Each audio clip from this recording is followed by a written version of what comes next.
Hey everyone, welcome to the online program of Amrita Civil Service Academy. My name is Sibi Joy. In this video, we'll be decoding current affair MCQs of June 2020. So without any delay, we'll go inside the video. First question. Consider the following statements. According to Census 2011, Punjab, Haryana, Chandigarh, Delhi and Puducherry have no population of scheduled tribes. In absolute terms of tribal population, Odisha occupies first position in India. The third statement, Santal and Bhuyan are two dominant tribal groups of Odisha. Select the correct answer. Option A, 1 and 2 only. Option B, 2 only. Option C, 1 and 3 only. And option D, all of the above. So, according to the Census 2011, Punjab, Haryana, Chandigarh, Delhi and Puducherry have no population of scheduled tribes.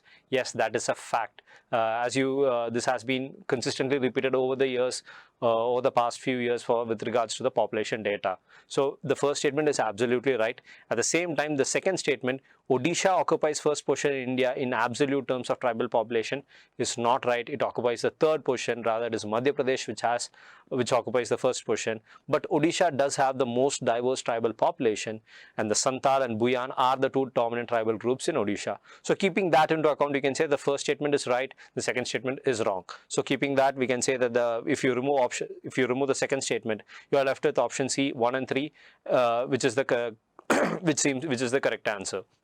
So we'll go into the explanation. The correct answer is option C.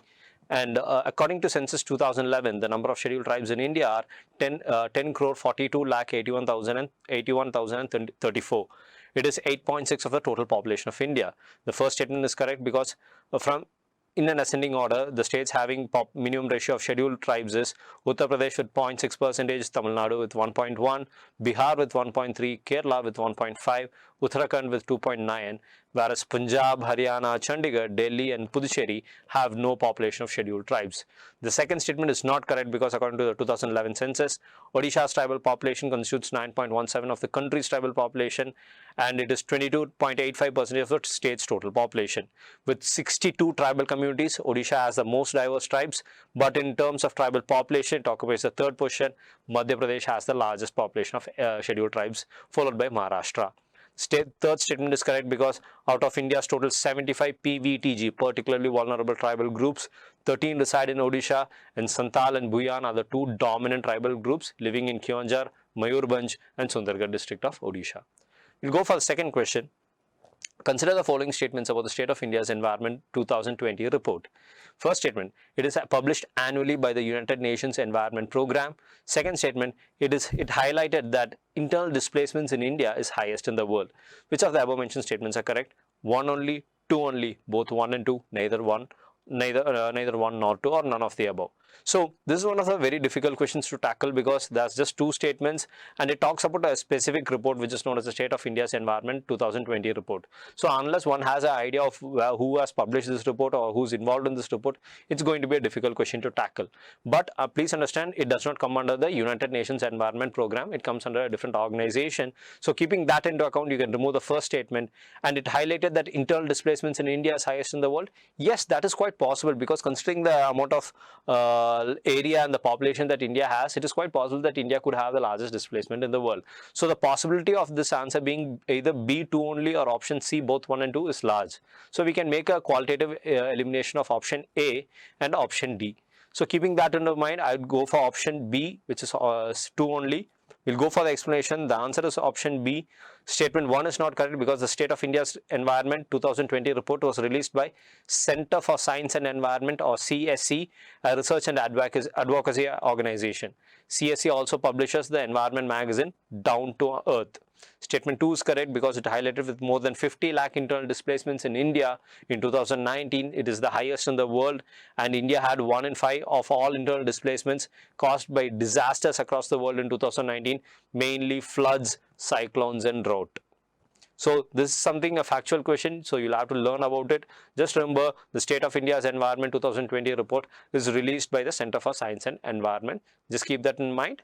We'll go for the next question. In context of Aditya, consider the following statements. It is India's first solar-powered ferry. Second statement, it is the sole entrant from Asia to be shortlisted for the Gustav Through Award. Choose the correct code. Option A, 1 only, option B, 2 only, option C, both 1 and 2, and option D, none of the above. So Aditya Solar Ferry is very famous. It runs in the state of Kerala within the district of Cochin, so Ernakulam. So keeping that in mind, definitely it is India's first solar power ferry. Yes, the first statement is true. Second statement, it is the sole entrant from Asia to be shortlisted for the Gustav Thru Award. Quite possible, but yet the word sole makes an element of doubt to come inside that statement. So you can say that either it is option A, one only, or option C, both 1 and 2. So keeping this in mind, you can choose either A or option C. But since it's also a factual question, please understand that the second statement is also right, and it is the sole entrant for the Gustav Thru Award from Asia. So the correct answer is option C. We'll go for the explanation. Statement 1 is correct because India's first solar powered ferry Aditya, which became an icon on the Vaikam Thavanakadavu route in Kerala.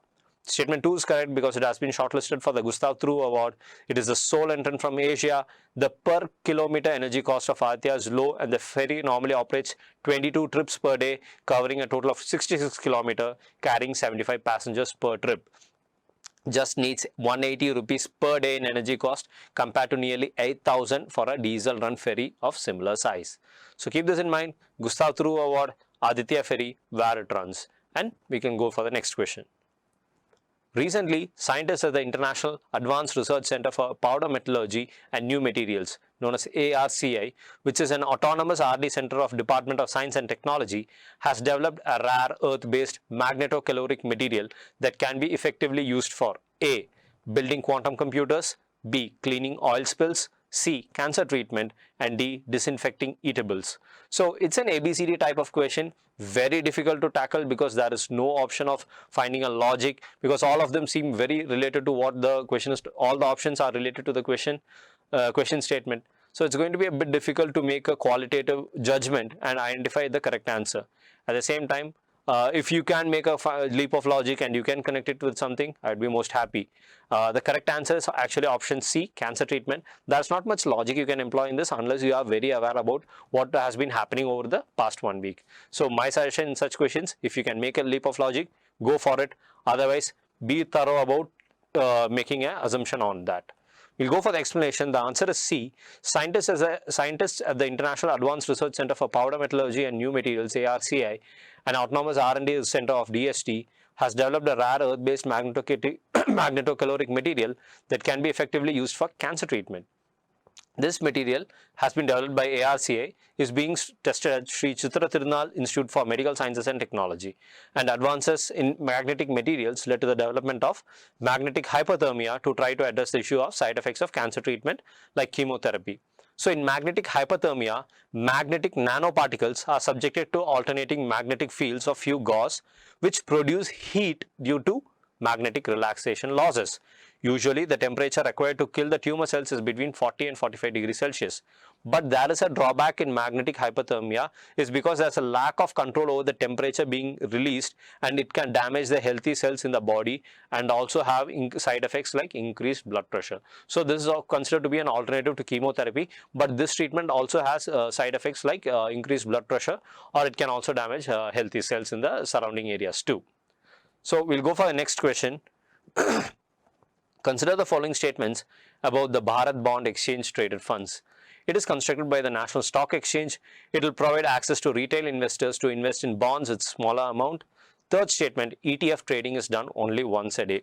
Select the correct answer. Option A, 1 and 2 only. Option B, 2 only. Option C, 1 and 3 only. And option D, all of the above. So, the third statement is the word we have to look at it. ETF trading is done only once a day. So, the word only is present. So, the large possibility that should be running through your mind is that is a problem. So, if you remove that, you are left with option A and B, 1 and 2 only, option B, 2 only. So, automatically the second statement becomes true. Then the first statement, it is constructed by the National Stock Exchange. It's a factual question. You will be learning about the Bharat Bond Exchange Traded Funds, and definitely when you learn about it, you will understand that it is constructed by the National Stock Exchange. So, keeping that in mind, the first statement is also right. You can make a qualitative judgment on this to eliminate statement 3, but you may have to learn about the knowledge. You may have to read your newspaper consistently to know that the Bharat Bond ETF is constructed by the National Stock Exchange. So certain questions require a bit of logic. They also require a bit of fact to make the correct answer and reach a correct conclusion. So keep this in mind. Both of them are needed to make sure that your prelims answers go correct. We'll go for the explanation. The answer is A. ETF index is constructed by an independent index provider, which is the National Stock Exchange. The second statement is correct because it provides access to retail investors to invest in bonds with smaller amount, thereby providing easy and low cost access to bond markets. This will increase participation of retail investors who are currently not participating in bond markets due to liquidity and accessibility constraints. But the third statement is not correct because the ETF share prices fluctuate all day as it is bought and sold. This is different from mutual funds, which only trade once a day after the market closes. So that is the explanation for ETF. We'll go for the next question. Consider the following statements about the Healthy and Energy Efficient Buildings Initiative. It is a joint initiative of Ministry of New and Renewable Energy and Ministry of MOE FCC. Second statement is launched under the USAID's Markets Integration and Transformation Program for Energy Efficiency, or the MAITRE program. It is aimed at accelerating the adoption of cost-effective energy efficiency as a standard practice within buildings with a special focus on cooling. Which of the above mentioned statements are correct? Option A, 1 and 2 only. Option B, 2 and 3 only. Option C, 1 and 3 only. Option D, all of the above. So, Healthy and Energy Efficient Buildings Initiative. That is the key word. Please note the word efficient, energy efficient. So, on a general perspective, you may think that the Ministry of New and Renewable Energy and the Ministry of Environment, Forest and Climate Change could be involved in this. That is normal, but please understand energy efficiency. Energy efficiency, that is a autonomous organization in India known as the Energy Efficiency Services Limited, which comes under the Ministry of Power. So keeping that in mind, considering that energy efficient is the keyword also mentioned over here, I would like to eliminate option 1. You eliminate option 1, you are left with only one option, which is option B, 2 and 3. The MAITRE program, and accelerate the adoption of cost-effective energy efficiency as a standard practice. So keeping this in mind, it might be hard for you to remember and recollect all these organizations and bodies which are involved in the government, but understand that as you go through this program, as you keep learning about it, you will start remembering all these things, and you will have an idea about what this organization is doing and where it is linked to. So that is how I made a link between the EESL and Energy Efficiency Buildings Initiative. So keeping that in mind, I'd like to say the option B is the correct answer. The answer is B, explanation.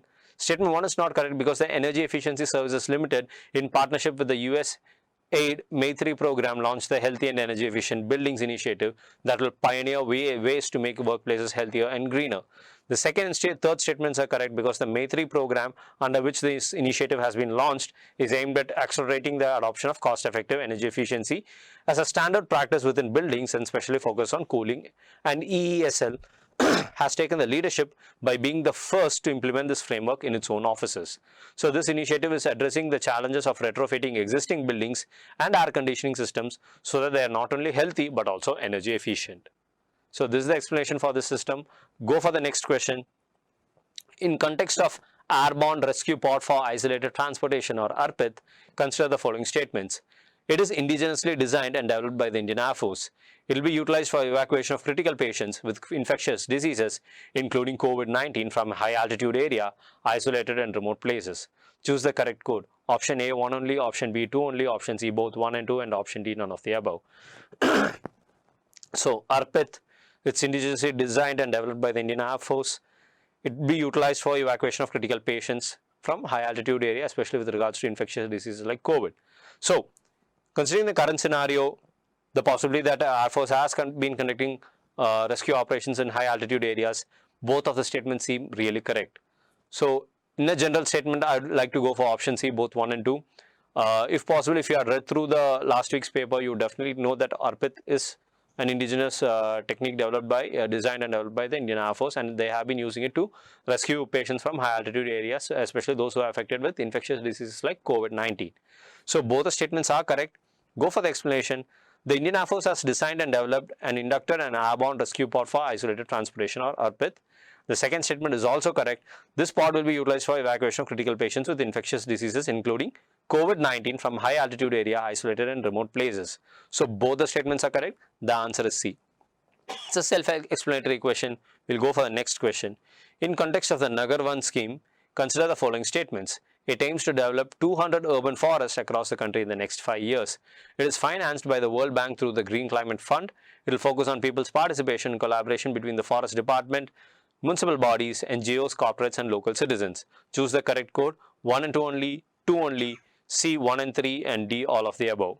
So while looking at this, I would like to say that the third statement seems highly relevant because under the Nagarvan scheme, definitely people's participation is needed, especially between the forest department, municipal bodies, NGOs, corporates and local citizens. So I'm very sure that the third statement is absolutely right.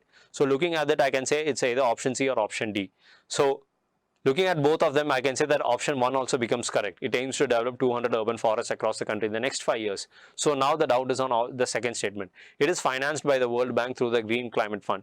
It's a 50-50 chance. It could be or it could not be. Either way, we managed to eliminate 2 options and we managed to break it to C and D. Go for it. My suggestion, it's not option, the second statement is wrong. It could be a government initiative. It could not necessarily be the World Bank itself through the Green Climate Fund, because that has a different projection, different ambit of operation. So I'd like to choose option C as the correct answer. The answer is C. Explanation. Statement 1 is correct because the scheme aims to develop 200 urban forests across the country in the next 5 years, with the Varje urban forest in Pune, Maharashtra to be considered as a role model for the scheme.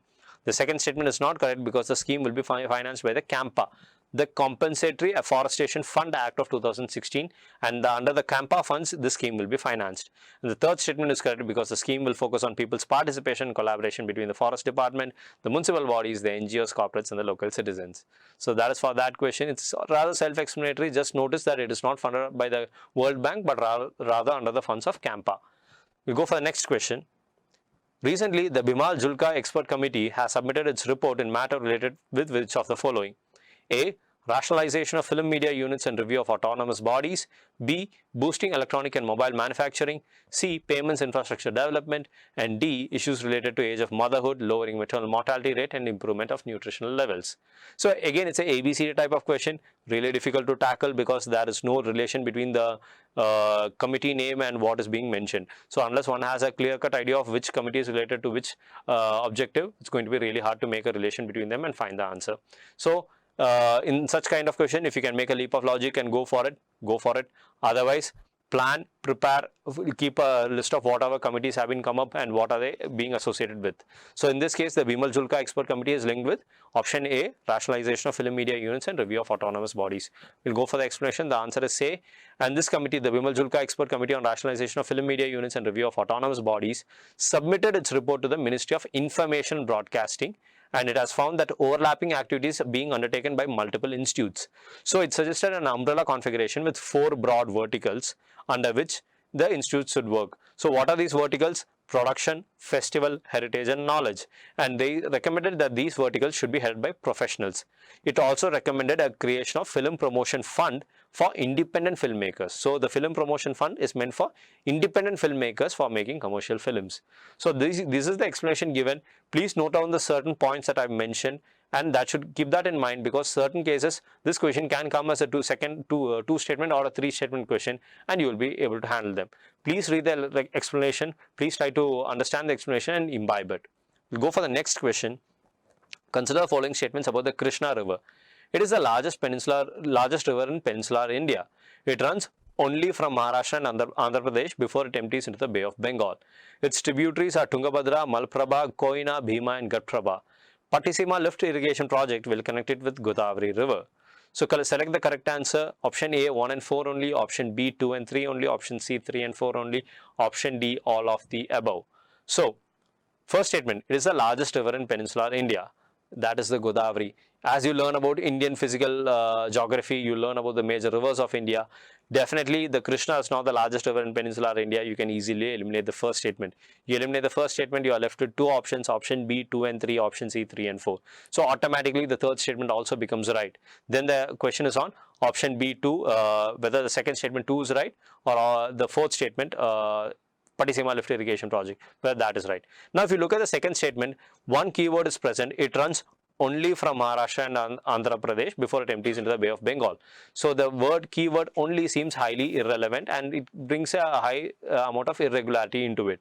So we can remove the second statement. Then the answer left is option C 3 and 4. So we'll go for the explanation. We'll see it. Yes, the answer is option C 3 and 4. The statement 1 is not correct because the Krishna is the second largest river in peninsular India after the Godavari.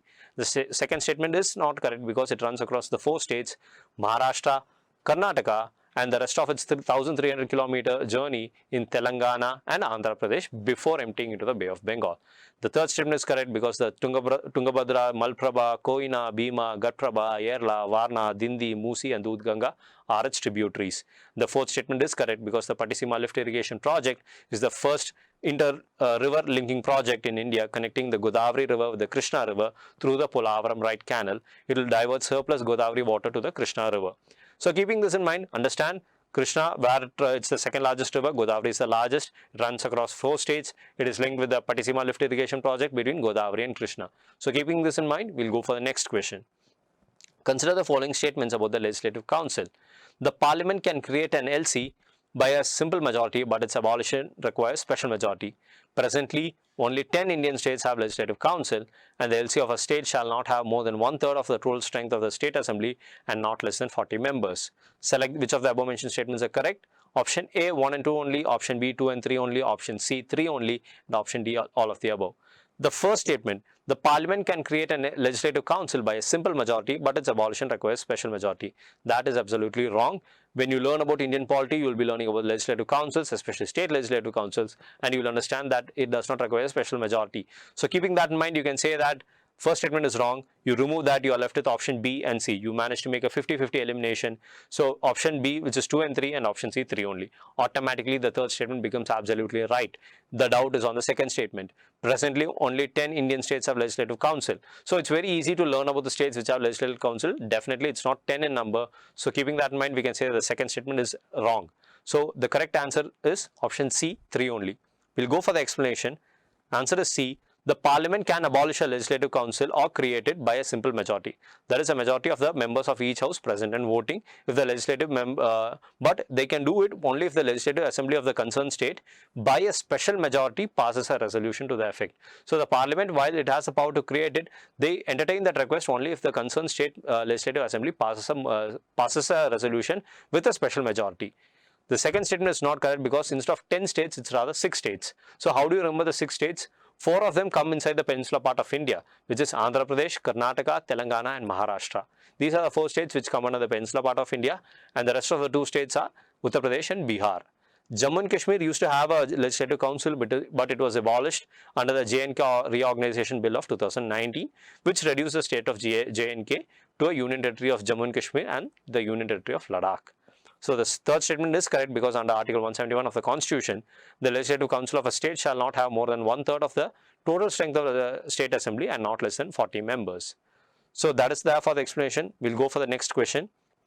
In context of the Liberalized Remittance Scheme, LRS, consider the following statements. First statement, it allows resident individuals to remit a certain amount of money during a financial year to another country for investment and expenditure. Second statement, the remitted amount cannot be used to buy immovable properties in the overseas market. LRS allows buying and selling of foreign exchange abroad or purchase of lottery tickets or sweepstakes. Choose the correct code. Option A, 1 only, option B, 2 and 3 only, option C, 1 and 3 only, and option D, all of the above. So it's a highly technical economic question, but just look at the third statement. LRS allows buying and selling of foreign exchange abroad. That is quite possible. But the second part of the statement, purchase of lottery tickets or sweepstakes, seems highly irregular. So keeping that in mind, you can remove the third statement. You are left with just one option, which is option A, 1 only. But this is for a person who does not have who does not have much idea about the economy syllabus or the economy theory points. He can just look at this point and he can make a quantitative judgment and eliminate the third statement, and he'll get the answer, which is option A. We'll go for the explanation. It has a much you can get a much more in-depth answer with that. The answer is say the statement 1 is correct because the LRS of the RBA allows resident individuals to remit a certain amount of money during a financial year to another country for investment and expenditure. And the statement 2 is not correct because the remitted amount can be invested in shares, debt instruments, and can be used to buy immovable properties in the overseas market. The third statement is not correct because the LRS restricts buying and selling of foreign exchange abroad or purchase of lottery tickets or sweepstakes, proscribed magazines and so on, or any items that are restricted under the Schedule 2 of the Foreign Exchange Management Current Account Transaction Rules of 2000. And this is the explanation. The LRS restricts the buying of lottery or selling or sweepstakes and buying and selling of foreign exchange abroad. So the third statement is not correct, but it does allow for buying immovable properties in the overseas market. So that is all for the part 1 of this video. My name is Sibi Joy and I am signing off. Thank you.